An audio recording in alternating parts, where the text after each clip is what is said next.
கூட்டம் புதுசா கட்சி தொடங்குறாங்க, ஒரு நடிகர் உச்சத்திரத்தை நடிகர் அண்ணன் மரியாதைக்குரிய விஜய் கட்சி தொடங்குறாங்க, எல்லாரும் போறாங்க.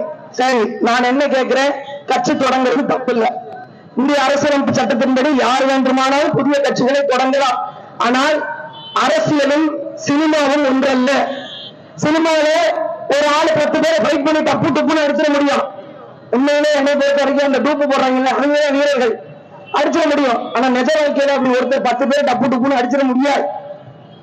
உண்மையில் சொல்ல போனால் அரசியல் என்பது அனுபவ பாடம்.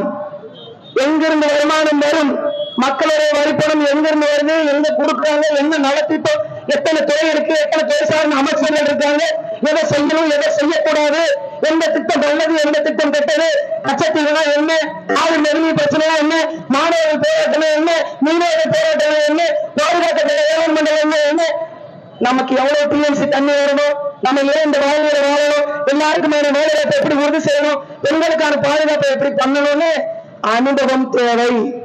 அந்த அனுபவத்தை பெற்றுக்கொண்டு மக்களுக்காக களத்தில் நின்ற பிறகு நாம் நின்று வருவதில் ஒரு தப்பும் இல்லை. ஆனால் வந்த உடனே நான் எல்லாவற்றையும் சொன்ன, சிறுபிள்ளை வெள்ளாம வீடு வந்து சேராது என்பதை நாம் உணர்ந்து கொள்ளலாம்.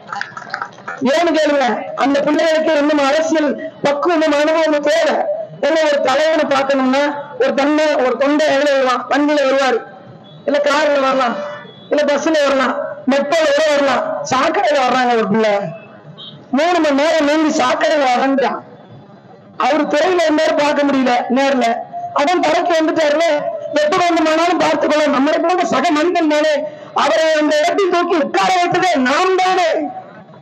அப்புறம் என்ன, அவரை கொலை பண்ண பாக்குறாங்க, தர்பூசணி விட்டு அடிக்கிறாங்க, அவ்வளவா சாப்பிடுங்க. எப்படி ஒரு 3 தர்பூசணி விட்டு அடிச்சு வாங்கி சாப்பிட முடியும்?